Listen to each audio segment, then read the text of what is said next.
제 54회 슈퍼볼 이제 본격적인 이 매치업 예상을 좀 해보겠습니다. 가장 먼저 좀 생각이 드는 게 이 매치업은 좀 창과 방패의 맞대결이 아닌가 하는 생각을 좀 하게 만드는데요. 그렇죠. 아무래도 이제 칩스의 공격이 워낙 막강하고 네. 49에rs의 수비가 올해 이제 뭐 리그 정상급으로 좋은 수비를 보여줬기 때문에 네. 뭐 말씀하신 것처럼 창과 방패라고도 볼 수 있을 것 같습니다. 네. 사실 이제 창이 패싱의 창이라고 좀 많이 생각을 하실 것 같은데 저는 오히려 칩스의 러싱에도 의외의 강점이 좀 있지 않을까라는 생각을 좀 해봤습니다. 여러 가지 이제 그 지표들이 있었는데, 그러니까 칩스의 러싱이 전반 28분까지, 그러니까 전반 2미닛 워닝 전까지죠. 그러니까 이 28분이 가지는 의미가 뭐냐면 이 점수나 시간의 구애를 받지 않고 자기 스타일로 경기를 할 수 있는 시간이라는 건데요. 이 28분 동안 이 퍼스트 다운 그리고 세컨드 다운에서 칩스의 러싱 비율이 35%밖에 되지 않았어요, 올 시즌. 근데 그만큼 이제 러싱을 잘 보여주지 않았다라는 건데, 뭐 그럼에도 이제 이 데미언 윌리엄스가 뭐 이렇다 할 좋은 성적은 아니었지만 나쁘지 않은 성적을 기록을 해왔고, 네. 앞서 이제 이 35%라는 기록 자체가 올 시즌 32개 팀들 중에 최저예요. 그렇죠. 칩스 같은 경우에는 패싱 공격 중심의 공격을 하는 팀이기 때문에 네. 뭐 그 28분도 뭐 말씀하셨지만 그 60분 전체를 보더라도 한 경기 내에서 사용하는 런 패스 비율이 보면 패싱 공격 비율이 61.6%, 네. 61.4%로 리그 10위거든요. 그러니까 패싱 공격을 훨씬 많이 쓰는 거죠. 그래서 이제 그런 걸로만 보면 사실 이제 뭐 러싱을 많이 쓰지는 않지만 네. 또 그렇다고 해서 못한다고 볼 수는 없어요. 네. 그래서 뭐 말씀하신 것처럼 그냥 수치만 놓고 보면 네.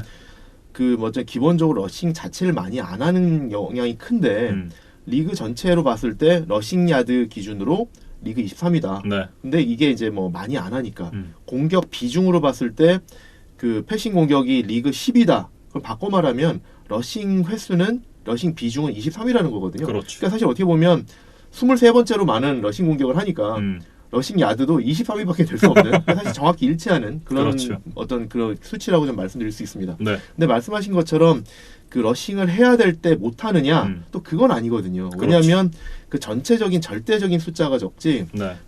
지금 말씀하신 것처럼 지금 이제 팀 내 넘버원 러닝백으로 이제 부상한 데이미언 윌리엄스가 한 번 러시할 때마다 평균 야드가 4.5야드거든요. 네. 사실 나쁘진 않은 거고요. 그렇죠. 그다음에 윌리엄스가 올해 보면 84야드 터치다운 런이 있고 91야드 터치다운 런이 있거든요. 네. 그렇기 때문에 그 홈런 타자 같은 그런 한 방은 있다라고 네. 좀 말씀드릴 수 있고요. 그리고 또 중요한 건 패트릭 마운스도 잘 뛰잖아요. 그렇습니다. 그렇기 때문에 필요하면 뛸 수 있는 팀이다. 네. 라고는 좀 봐야 될 것 같습니다. 이 전형적인 이제 포켓 패서들이 이제 패싱을 할 때와는 좀 다르게 패트릭 마홈스를 또 쫓아야 되는 이 그 나이너스의 수비진이잖아요. 그렇죠. 그러니까 사실 이 경기에서 이제 어쨌든 그 칩스 공격과 49ers 수비의 매치업을 본다 그러면 네. 아무래도 첫 번째 가장 큰 변수는 49ers의 막강한 패스러시를 칩스가 어떻게 상대하느냐인 것 같습니다. 네. 그러니까 뭐 수치상으로 봐도 뭐 다들 잘 아시겠지만 49ers가 리그 정상급의 패스러시를 자랑하고 있고 네. 정기 시즌에 이제 뭐 색 기준으로 5위. 그다음에 플레이오프 와서는 2경기에서만 9개 색을 뽑아낼 정도로 이제 막강한 패스러시를 하는데 꼭 색이 아니어도 충분히 쿼터백을 프레셔해서 제대로 된 패스 공격을 못 한다.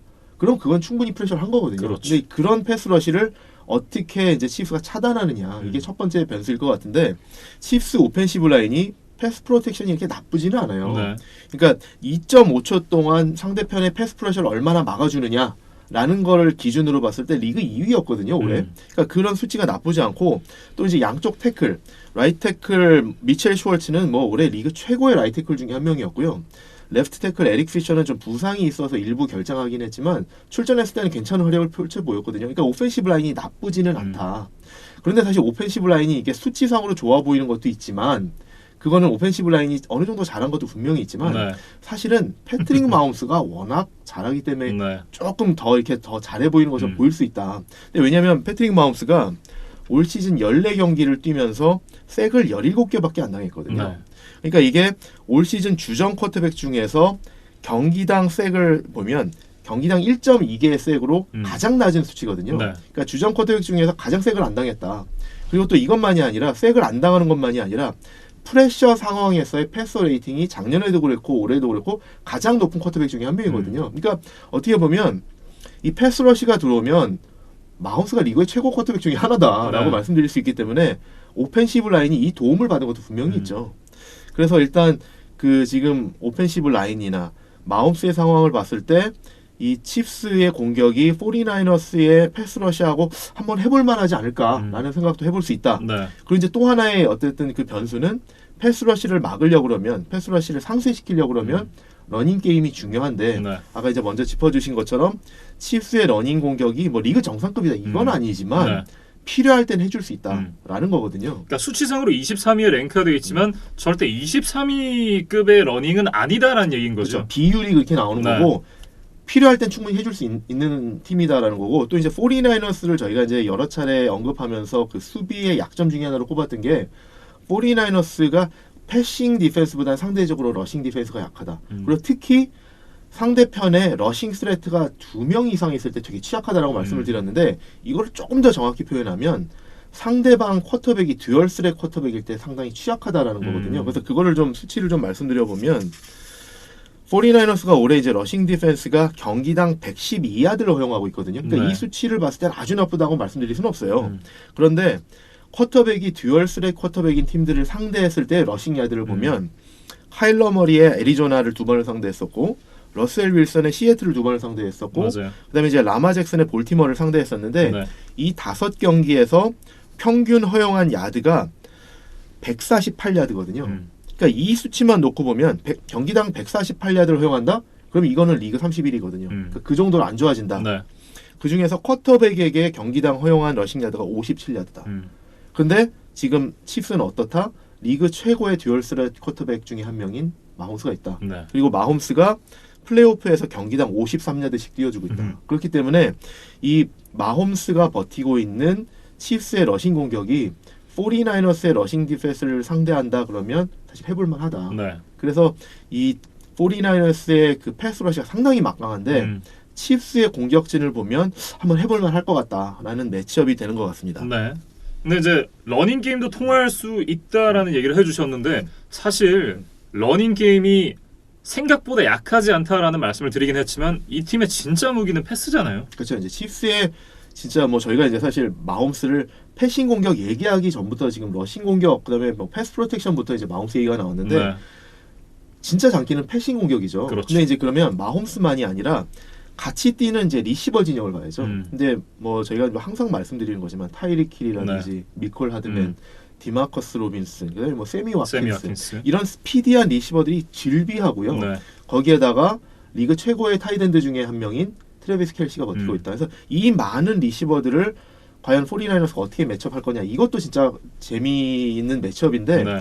49ers가 올해 패스 디펜스가 넘버원이거든요. 리그 1인데 그렇기 때문에 더 흥미로운 대결이 될 것 같다. 근데 그럼 이 매치업을 한번 좀 보자라는 거죠. 근데 그러면 49ers의 지금 세컨더리가 어떻게 매치업을 할 것이냐.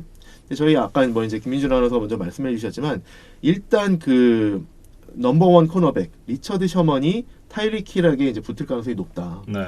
그 다음에 이 트래비스 켈시를 어떻게 방어하느냐. 아마도 이제 세이프티 지미 워드가 이제 붙을 가능성이 높은데 이 리처드 셔먼이 타이릭 킬에게 지미 워드가 트래비스 켈시에게 붙은 다음에 나머지 선수들이 플레이에 따라서 더블팀이 들어갈 가능성이 높거든요. 교대로 들어갈 가능성이 높고 그 다음에 이제 잔여 세컨더리 선수들, 뭐 라인베커들까지 해서 나머지 리시버들을 막아야 되는 거죠.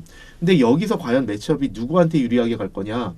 이거를 보면 사실은 리처드 셔먼이 넘버원 코너백이라고 했지만 네. 리처드 셔먼이 올해 사실 보면 조금 이렇게 스피디한 리시버들 상대로 상당히 좀 고전하는 모습을 보였어요. 그러니까 리처드 셔먼의 특징이 큰 체격으로 피지컬한 플레이를 잘해서 라인 오브 스크리미지에서 제밍을 잘해서 리시버들이 그 라우트 뛰는 것을 방해하는 이런 걸 잘해주지만 거기서 리시버를 놓쳐버리면 사실 캐치업을 잘 못하는 모습을 보여줬었거든요. 그렇기 때문에 뭐 타이릭 킬이라든지 아니면 다른 선수하고 매치업이 됐을 때도 얼마나 그 라인업 스크리미지에서 잘 막아주느냐가 사실 진짜 키포인트다. 네. 놓치면은 상당히 어려워질 가능성이 높고 그리고 만약에 이제 거기서 막아준다 그러면 49ers가 유리할 가능성이 있는데 리처드 셔먼 말고도 올해 이제 49ers 세컨더리가 이제 뭐 리그 넘버원 패스 디펜스라고 말씀을 드렸지만 사실 리처드 셔먼 반대쪽에서는 조금 구멍이 있지 않나요? 그렇죠. 그래서 네. 이제 뭐 임매뉴얼 모슬리 그다음에 이제 뭐 아켈러 위더스폰 이 두 선수가 이제 교대로 뛰기는 하는데 이쪽에서 좀 빅플레이들이 많이 허용이 네. 됐었거든요. 그렇기 때문에 리처드 셔먼 쪽을 피해서 오히려 이 상대편 필드를 많이 공략하는 모습들을 보여줬었는데 네. 리처드 셔먼 외의 반대편에서 과연 다른 선수들을 얼마나 막아주느냐 이것도 상당히 중요하다라고 말씀드릴 수 있습니다. 결국은 그쪽에서 이제 세미 아킨스나 이 미콜 하드먼 같은 선수가 달리기 시작하면 정말 좀 막기 어렵지 않을까 싶은 생각이 저는 좀 드는데요. 그렇죠. 그래서 이제 사실 보면 칩스가 사실 49ers에게는 상당히 좀 터프한 매치업이 될 가능성이 높은 게 상대해야 될 스킬 포지션 선수들이 좋은 선수들이 너무 많고 네. 그들이 하나같이 스피드가 너무 좋다. 음. 그래서 어떻게 보면 지금 49ers 입장에서는 조금 버거울 수가 있는데 네. 그래서 49ers 입장에서는 이날 좀 어떤 식으로 수비를 좀 가지고 나올 걸로 좀 예상을 해볼 수 있냐면 공격수들을 다 막을 수 없다 그러면 사실 이제 원천 봉쇄를 하는 게 제일 좋을 것 같다. 그렇죠. 원천 봉쇄라 그러면 마홈스로부터 리시버들에게 연결되기 전에 차단하는 거거든요. 이제 그렇다 그러면 아까 처음에 말씀드렸던 패스 러시를 최대한 가하는 거죠. 아하. 근데 이제 그러면 어떻게 패스 러시를 가할 거냐? 안 그래도 사실 49ers에는 좋은 디펜시브 라인맨들이 많이 있잖아요. 네. 근데 이제 거기다가 작년에 칩스를 페이트리어스가 AFC 챔피언십에서 꺾었을 때 썼던 작전. 그리고 올해 페이트리어스가 1년 내내 상당히 리그 전체적으로 유행을 시켰던 커버 제로 스킴. 이 두 개를 좀 많이 참고하지 않을까라고 생각이 드는데 작년 AFC 챔피언십 경기에서 뉴잉글랜드가 썼던 수비 스킴을 보면 뭐 꼭 커버 제로는 아니더라도 다양한 블리츠 패키지를 쓰면서 라인베커나 세이프티를 계속 블리츠를 보내면서 어린 쿼터백 패트릭 마홈스를 상당히 좀 혼란시켰다는 거죠. 그러면서 마홈스가 좀 이제 좀 패스러시에 많이 좀 봉쇄당하는 모습을 보였었는데 그런 스킴과 또 페이트리어스가 올해 썼던 커버 제로 스킴, 이 커버 제로 스킴이 사실 페이트리어스가 먼저 많이 이렇게 쓰긴 했지만 시즌 후반부로 갈수록 많은 팀들이 이걸 카피캣 전략으로 이제 쓰긴 했거든요. 네. 그러면서 49ers도 보면 후반부에 그걸 많이 썼어요. 근데 이제 그러면 49ers 입장에서도 마홈스를 차단하기 위해서는 디펜시브 라인 외에 최대한 많은 수비수들을 앞에 이제 패스러시로 보낸다라는 거죠. 그래서 블로킹 해주는 오펜시브 라인맨 숫자보다 패스러시 들어오는 수비수들의 숫자가 더 많아서 네. 막기 힘들게끔 만들어서 패스러시로 마우스를 차단하는 이런 방법을 쓰거나 네. 처음에 그걸로 좀 흔들어 놓은 다음에 그 다음에는 이제 사실 커버 제로가 아니더라도 라인베커나 세이프티들을 일정 부분 선수를 넣었다가 뺐다가 하는 거죠. 그래서 패스러시로 보냈다가 일부는 커버리지로 다시 드랍시켰다가 이러면서 교란을 시키는 거죠. 그래서 패스러시가 누가 들어가는지 알 수 없게끔 이런 좀 혼란을 시키는 방법으로 최대한 패트릭 마홈스로부터 리시버들까지 공격이 연결되지 않게끔 원천 봉쇄를 시켜야 된다라는 게 어쨌든 첫 번째 중요한 포인트인 것 같습니다. 네. 하지만 이게 말씀해 주셨던 부분이 정말 양날의 칼이 될 수도 있는 것이 커버 제로 스킴을 사용을 하다가 갑자기 아까 말씀해 주셨던 대로 이 리차드 셔먼이나 혹은 반대쪽에서 뚫리기 시작하면 그러면 이제 그만큼 강력한 패스러시는 갈 수 없을 거란 말이죠. 그렇죠. 사실 그래서 그 커버 제로가 됐던 다양한 블리스 스킴이 됐던 이게 통하려고 그러면 기본 전제는 뭐냐면 양쪽 끝에 있는 코너백들이 리시버들을 아웃사이드에서 1대1로 막아줄 수 있어야 됩니다. 네. 근데 말씀드렸던 것처럼 일단 리처드 셔먼은 그런 포텐셜이 있다. 그런데 만약에 상대편에 있는 뭐 위더스푼이라든지 모슬리가 그걸 못 해준다. 그럼 사실 지금까지 말씀드렸던 게 다 헛수고가 될 수 있는 네. 거죠. 그래서 뭐 만약에 진짜 뭐 꼭 타이리키 힐 아니래도 하드맨이라든지 왓킨스라든지 로빈슨이 1대1 커버리지를 뚫고 가서 딥 패스 플레이를 성공할 수 있는 그런 상황을 만든다. 그럼 어떻게 보면 많은 수비수들이 패스러시에 들어간 게 독약이 될 수도 있죠. 네. 그래서 전제는 1대1로 코너백들이 막아줘야 된다는 건데 그게 100% 성공한다고 장담할 수 없잖아요. 그렇죠. 그렇기 때문에 사실 49ers 입장에서는 그 커버 제로 스킴이라든지 다양한 블리스 스킴을 섞어서 쓰면서 기본적으로 올해 본인들이 성공적으로 잘 운영했던 4-3 디펜스 베이스의 와이드 라인 포메이션을 잘 섞어가면서 써야 된다. 네. 근데 이제 그 와이드 라인 포메이션의 요체는 뭐냐면 최대한 그 디펜시브 라인 4명으로서 그 패스 러시와 러닝 공격까지 차단하고 나머지 수비수를 최대한 패스 방어에 이제 할당하는 거거든요. 네. 그러니까 이게 사실 두 가지를 왔다 갔다 하는 거죠. 패스 러시에 많은 수비수들을 몰았다가 많은 수비수들을 패스 디펜스에 뺐다가 그러니까 이것들을 적절히 섞어 써야 된다는 말씀인 거죠. 네. 근데 이제 49ers가 또 하나는 어쨌든 그 49ers 입장에서 좋은 거는 49ers의 라인베커 진영도 좋다. 아까 말씀드린 것처럼 디펜시브 라인도 좋지만 이 49ers의 그 라인베커 진영이 권 알렉산더 최근에 이제 부상에서 복귀를 해왔고요. 그다음에 이제 그 드레이 그린러, 그다음에 프레드 워너가 이끄는 이 세 명의 라인베커 진영이 사실 리그 최고급이기 때문에 뭐 패스 커버리지로 이제 드랍한다고 해도 어느 정도 역할을 해줄 수 있을 거고 또 하나는 세컨더리에 이제 부상에서 돌아와서 또 한 명 있잖아요. 자퀴스키 타르트가 이제 부상에서 돌아왔기 때문에 지미 워드와 함께 타르트도 패스 디펜스 역할을 해줄 수 있기 때문에 일단 매치업에서 49ers는 기본적으로 이제 풀 스트렝스로 복귀했다. 그래서 기본적으로 선수들은 다 보강이 다시 됐으니 네. 어쨌든 그 선수들을 활용해서 적절히 수비 스킴을 잘 섞어가면서 그 칩스의 공격과 이제 체스 매치를 잘 펼쳐야 되는데 상당히 재밌을 것 같습니다. 네. 그 아까 뭐 저희가 이제 프리뷰하면서 말씀드렸던 뭐 사실 앤디 리드 감독과 뭐 로버트 살라 디펜시브 코디네이터 또 심지어 이제 뭐 에릭 비에너미 오펜시브 코디네이터와 로버트 살라 디펜시브 코디네이터의 이 공수 체스 매치가 상당히 좀 흥미로운 대결이 될 것 같습니다. 네. 이렇게 이제 칩스의 공격과 나이너스의 수비에 대해서 좀 얘기를 해봤는데 이번엔 좀 반대에 대해서도 좀 얘기를 해봐야 될 것 같아요. 그렇죠. 나이너스의 공격 그리고 이제 칩스의 수비인데 결국 올 시즌 내내 보여줬던 건 이 나이너스의 러싱 공격이잖아요. 사실 지난주에도 이제 패커스가 결국 이제 경기를 승리로 가져가지 못했던 건 이 나이너스의 묻지마 러싱을 막지 못해서였거든요. 네, 일단 말씀하신 것처럼 올 시즌 49ers 공격의 요체는 러닝 게임이 맞습니다. 네. 특히 이제 볼티모어 레이븐스에 이어서 리그 2위의 강력한 러싱 공격을 올해 이제 많이 보여줬고 특히 이제 최근 플레이오프 2경기에서도 정말 압도적인 러싱 공격을 보여줬잖아요. 정말 묻지마 러싱이었잖아요. 계속해서 달리는데 패커스가 막지를 못했어요. 네. 근데 이제 그 49ers 러싱 공격이 그렇게 잘 되는 요인이 뭐냐라는 걸 좀 생각해 보면 일단 첫 번째로는 기본적으로 오펜시브 라인이 좋아요. 네. 그 양쪽 태클 조 스테일리와 마이크 맥클린치 그다음에 너무 좋아하시는데요? 아닙니다. 네, 센터 이제 웨스턴 리치버그 물론 이제 시즌 후반에 부상으로 빠지지만 기본적으로 오펜시브 라인이 좋고요. 네. 두 번째로는 오펜시브 라인을 도와줄 수 있는 런 블락킹을 해줄 수 있는 좋은 선수들이 많다. 그러니까 일단 첫 번째로 풀백 카일 유스책. 유스책은 사실 이제 프로볼에 뽑히는 그 리그를 대표하는 풀백 중에 한 명이고 네. 또 하나는 아까도 말씀드렸지만 조지 키틀이 타이드엔드로서 패스 캐칭만 잘하는 게 아니라 런 블락킹도 상당히 잘해주거든요. 그렇기 때문에 오펜시브 라인과 양쪽에서 또는 이제 러닝백 앞에서 치고 나가는 그 런 블락커들이 상당히 훌륭하다. 네. 그래서 이제 49ers가 이런 좋은 오펜시브 라인과 다양한 블로커들을 이용해서 하는 이제 러싱 공격을 이제 소위 존 블락킹 스킴의 러닝 공격이라고 하거든요. 그러니까 네. 라인맨들이 일정 방향으로 움직이고 거기서 그 수비수들 한쪽 방향으로 몰아서 구멍을 열어줘서 네. 소위 이제 갭을 열어줘서 그 러닝백들이 같은 방향으로 뛰다가 갭이 열리면 바로 뛰는 존 블락킹 스킴을 이제 잘 쓰는데 그게 이제 성공적으로 잘 되고 있고 세 번째 요인은 뭐냐 그러면 기본적으로 러닝백들이 아주 좋다라고 할 수는 없지만 네.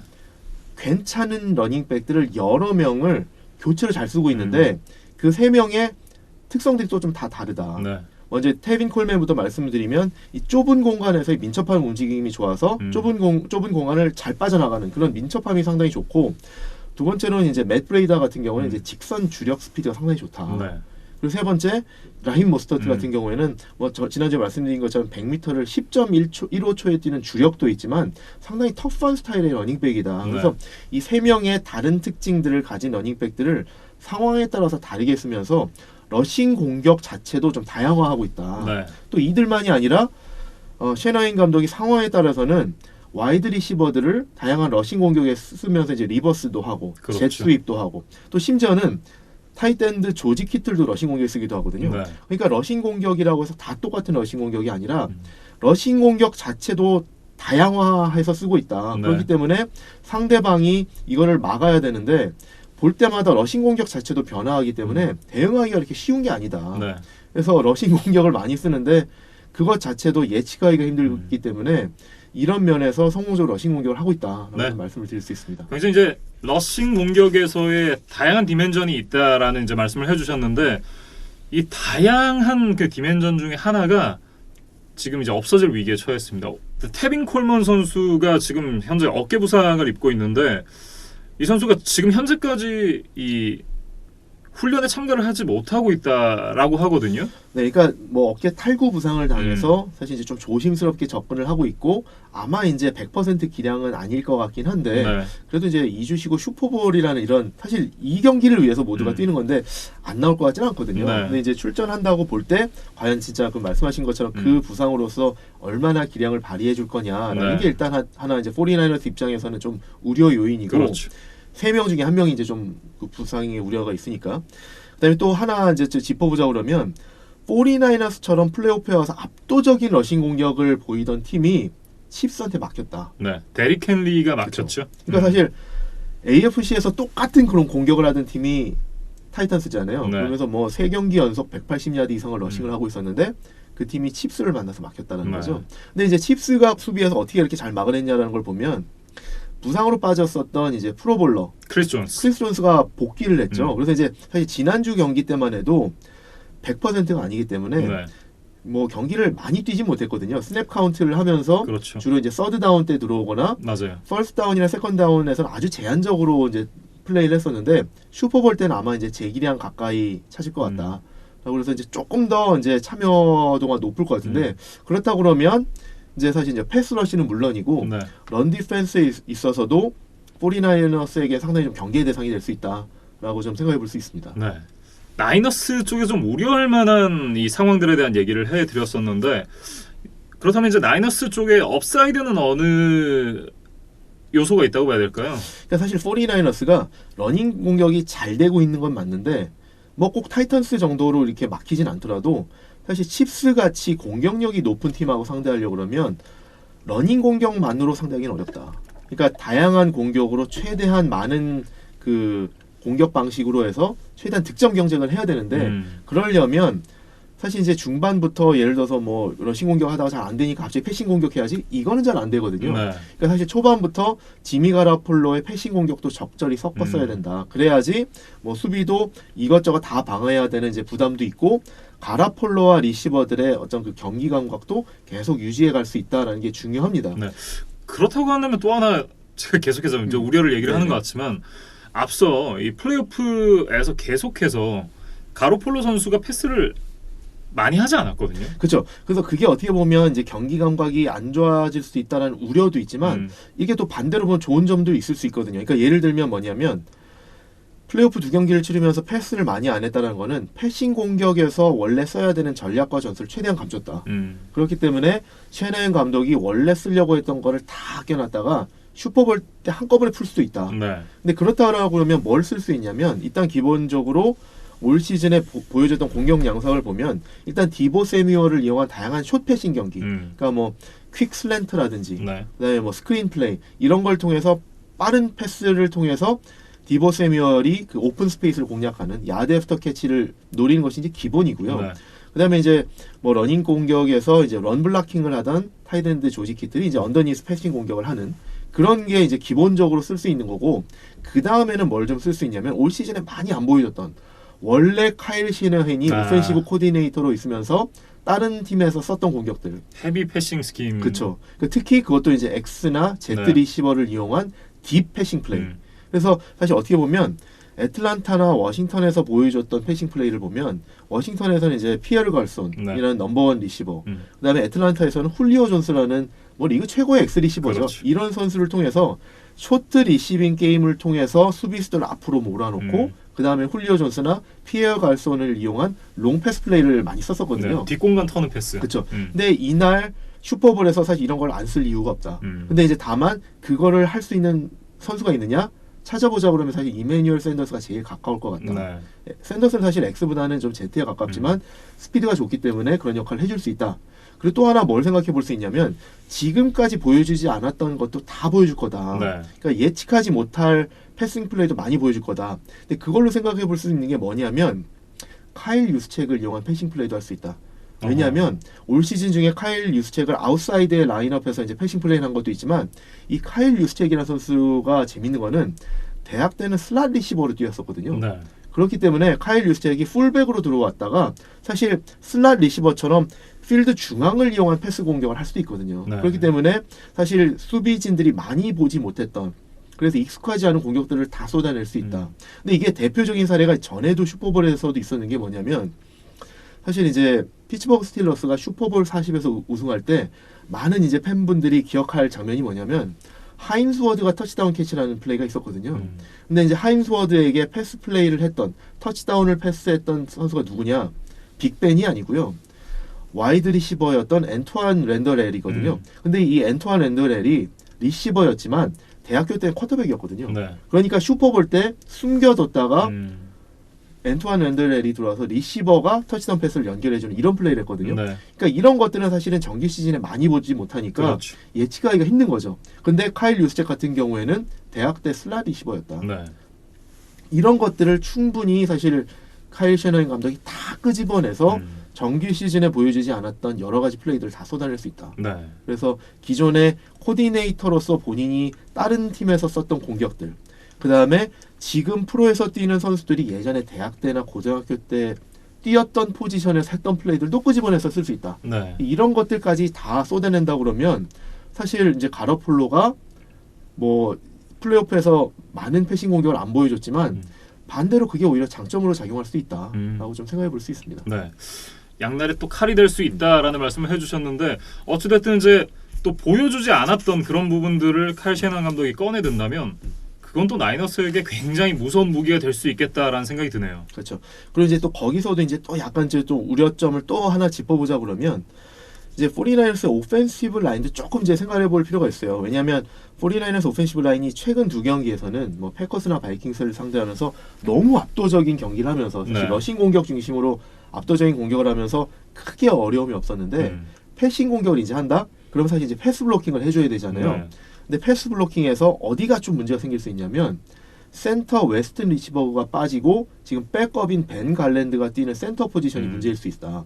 왜냐하면 백업이 뛰기도 하지만 앞에서 들어오는 선수가 누구다? 크리스 존스거든요. 네. 그렇다 그렇다 그러면 패스 공격을 할 때 이 크리스 존스를 어떻게 방어하느냐 상당히 좀 키가 될 수 있고 크리스 존스가 패스 러시가 제대로 들어가면 네.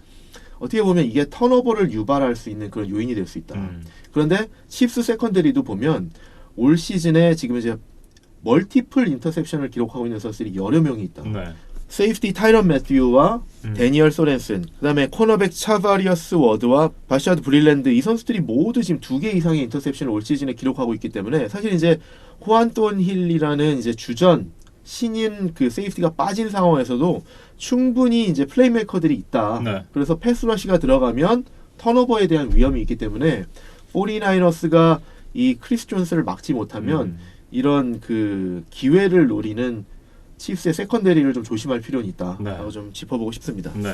또 더군다나 하나만 더 말씀을 드리면 칩스의 디펜시브 코디네이터가 누구냐면 스티브 스펙놀로라는 이제 분인데 이분이 누구냐 하면 사실 이제 그 예전에 이글스에서 이제 사실 이제 전설적인 디펜시브 코디네이터, 다양한 블리츠 스킴을 많이 썼던 상당히 공격적인 디펜시브 코디네이터 짐 존슨 밑에서 이제 수비를 배웠던 코치고 이 그 디펜시브 코디네이터 스티브 스펙놀로가 뉴욕 자이언츠가 슈퍼볼 42에서 뉴잉글랜드를 업셋할 때 네. 그때 이제 사실 패스 프레셔로 이제 사실 업셋을 일궈냈는데 그때 디펜시브 코디네이터거든요. 그래서 상당히 공격적인 블리츠 스킴을 잘 쓰는 디펜시브 코디네이터이기 때문에 크리스 존스가 복귀했다. 그리고 이제 뭐 프랭크 클락이라든지 타니어 패서니어라는 이런 디펜시브 엔드들이 크리스 존스의 영향을 받아서 뭐 패스 프레셔가 더 잘 된다. 그러면은 이제 스펙놀로가 또 어떤 블리츠 스킴을 또 쓸지도 모른다. 그렇기 때문에 49ers의 입장에서는 벤 갈랜드가 좀 이렇게 좀 위험한데 네. 이런 패스 블로킹을 좀 잘해줘야 된다라는 건 좀 짚어보고 싶습니다. 네. 네. 지금까지 이제 여러 가지 관전 포인트들에 대해서 얘기를 나눠봤는데 이제 올 것이 왔죠. 대망의 마지막 승부 예측. 이 승부 예측을 해볼 시간이 됐습니다. 올 시즌 마지막 승부 예측이네요. 네. 오늘은 제가 먼저 그렇죠. 해볼까요? 네. 네. 저는 일단 사심이 굉장히 들어갔어요. 왜냐하면 현재 이제 가장 많은 우승을 한 팀이 두 팀이다라고 말씀을 이제 시작할 때 드렸었는데 스틸러스는 이제 패트리어츠가 6번으로 최다 우승을 갖고 있는 이제 공동 1위 팀이잖아요. 거기다가 한 팀이 더 추가되는 것은 싫다. 원하지 않는다. 네. 공동 1위가 세 팀이 되는 건 싫다. 네. 그렇기 때문에 이제 일단은 저는 이제 칩스를 응원하는 마음으로 이 경기를 좀 볼 생각이고요. 일단 첫 번째 이제 앞서 시작할 때 말씀을 드렸지만 지금은 패트릭 마홈스의 시대가 열리고 있다. 그렇죠. 네, 그 시대를 여는 슈퍼볼이 되지 않을까라는 생각을 저는 좀 갖고 있고요. 네. 여러 가지 전반적으로 이 나이너스가 굉장히 좋은 수비, 뭐 좋은 러싱, 여러 가지 뭐 슈퍼볼을 우승할 만한 요소들을 갖고 있는 것도 너무 분명하지만 기본적으로 패트릭 마홈스라는 정말 이 어마어마한 선수 플러스 타이릭 힐, 네. 그리고 미콜 하드먼 이런 빠른 리시버들, 그리고 결정적으로 이제 한 번의 캐치에 10야드를 꼬박꼬박 가지고 있는 이 트래비스 켈시의 존재가 저는 조금 더 칩스의 승리 가능성을 높이지 않나 이런 생각을 하고 있습니다. 알겠습니다. 그래서 이제 칩스의 우승을 예상하시는. 네. 알겠습니다.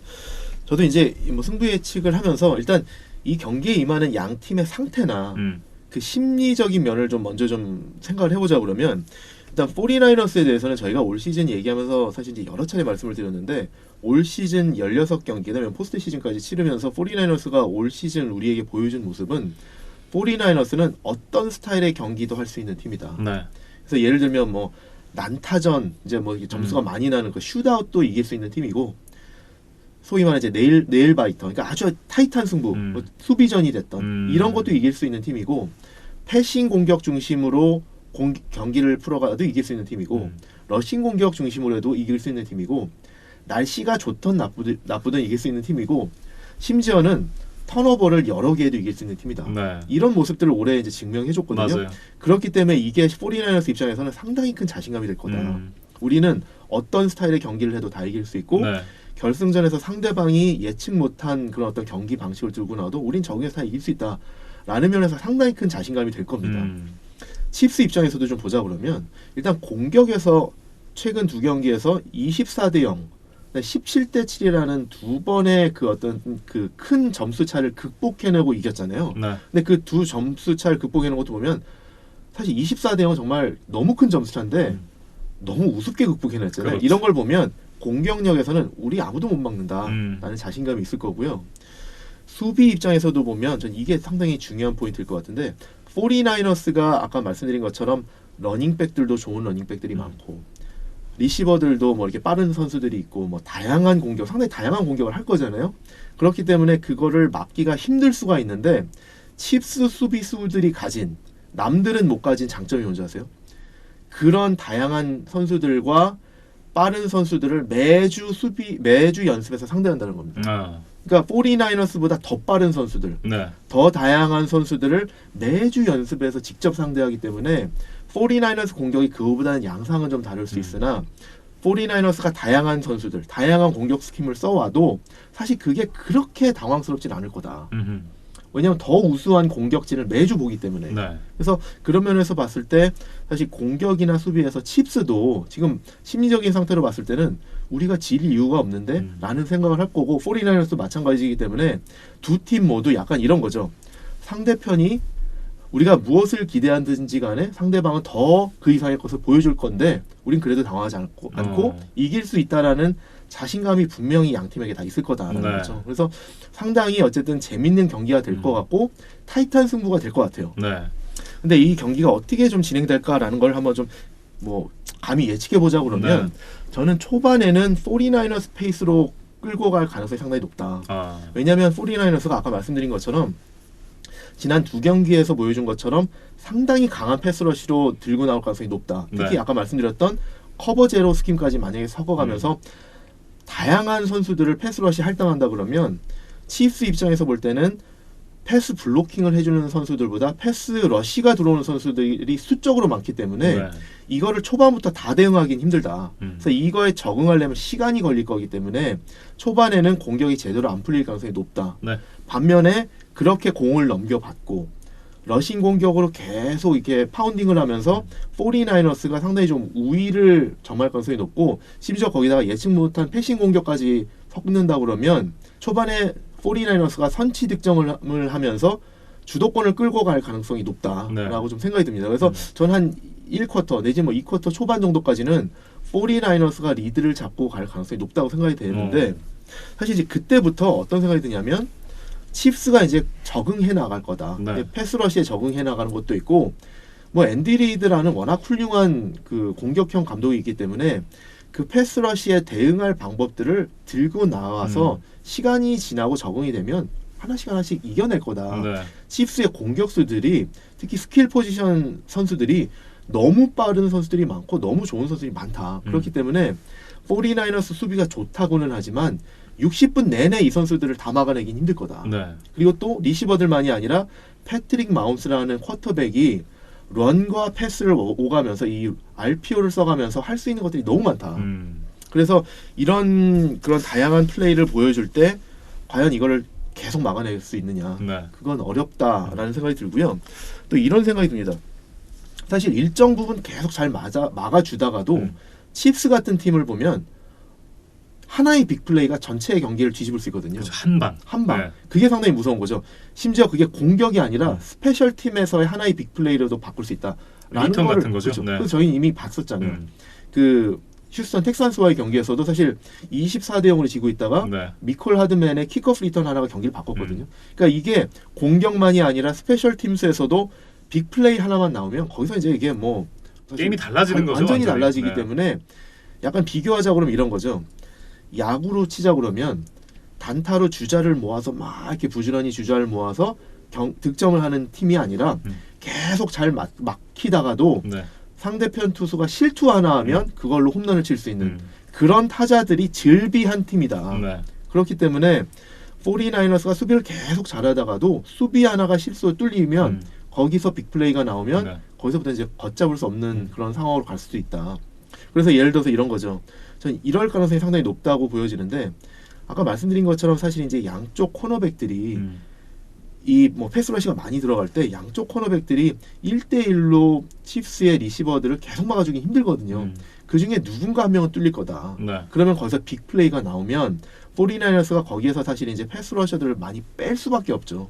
그렇게 되면 이제 칩스가 정상적인 공격을 하게 되고 그러면 이제 켈시도 공격에 가담하게 되고 그리고 뭐 켈시도 더블팀하고 뭐 타이리ክ 힐도 더블팀하고 이러면 마홈스가 뛰기 시작하고 네. 이러면 칩스가 가지고 있는 모든 플레이북이 다 열려서 공격을 이제 완전히 이제 걷잡을 수 없을 정도로 돌아가기 때문에 사실 상당히 좀 막기 힘들어진다. 네.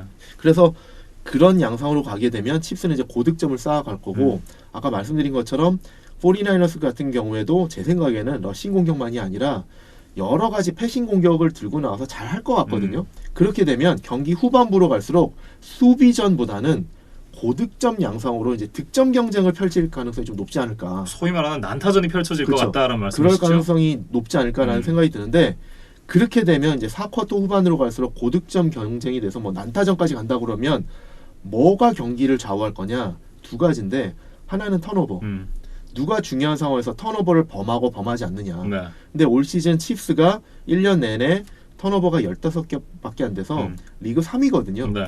반면에 이제 49ers는 23개의 턴오버가 있어서 조금 더 턴오버는 많아요. 그렇기 때문에 칩스가 조금 더 안정적이다라는 거 하나고 두 번째로는 4쿼터 후반에 이렇게 뭐 승부처로 간다 그러면 결국에는 누가 하나의 플레이를 더 해주느냐. 네. 사실 공을 가지고 있는 선수가 쿼터백이잖아요. 그렇죠. 쿼터백 사실 이제 비교하자 그러면 농구로 치면 4쿼터에 조단이나 뭐 르브론 제임스가 공을 가지고 있으면 득점할 가능성이 더 높잖아요. 그래서 4쿼터 말에 공을 가지고 있는 선수가 결국은 쿼터백인데 누가 하나의 플레이메이킹을 더 해주느냐? 사실 가로폴로보다는 마홈스가 더 해줄 가능성이 높지 않느냐라는 생각에서 저는 이런 두 가지가 4쿼터 막판에 치열한 승부에 좀 결정적으로 작용하지 않을까라는 네. 생각이 들어서 저는 이런 면에서 봤을 때 칩스가 50년 만에 네. 슈퍼볼 우승을 하지 않을까라고 좀 조심스럽게 예측을 해봅니다. 네. 저희 둘 다 이제 칩스의 우승을 예상을 했습니다. 참 이 마지막까지 평행선을 이렇게 달리면서 가네요. 네. 네. 뭐 어찌됐든 이제 굉장히 좀 흥미진진한 이 매치업이 되지 않을까 하는데 앞서 이제 제가 잊어먹고 드리지 않았던 말씀이 하나 더 있습니다. 앞서 이제 이진만 위원께서 이 초반 정도에 이제 말씀을 해주신 부분이었는데 이 기동력이 있는 쿼터백들을 상대했을 때 나이너스가 굉장히 좀 힘든 경기를 했다는 점. 그쵸. 심지어 이제 그것이 약체인 애리조나 카디널스를 상대로도 나왔다는 점을 생각을 해보면 두 경기 모두. 그러니까요. 근데 그런 부분이 분명히 이번 경기에서도 좀 작용하지 않을까 싶은 생각이 들고요. 어쨌든 이제 칩스가 우승을 하게 되든 나이너스가 우승을 하게 되든 50년 만에 그리고 25년 만에 우승을 하게 되는 굉장히 좀 이 꿈 같은 우승이 되지 않을까 그쵸. 그런 생각이 듭니다. 양 팀 모두 입장에서 좀 기념비적인 시즌이 네. 될 것 같습니다. 네. 이 프리뷰를 끝내야 될 이제 그런 시간이 왔습니다. 그 전에 제가 이진만 위원께 굉장히 좀 배 아픈 얘기를 하나 해드릴까요? 뭐가 있죠? 저는 슈퍼볼 하는 날 아침에 연차를 쓰기로 했어요. 축하드립니다. 네. 재밌게 보십시오. 출근하셔야죠. 저는 뭐 나중에 재방송을 보도록 하겠습니다. 네. 뭐 재방송이든 라이브든 굉장히 재밌는 경기가 될 것 같습니다. 이 경기 많이들 즐기시고요. 저희는 이 경기가 끝나고 난 이후에 이 경기에 대한 리뷰로 돌아오도록 하겠습니다.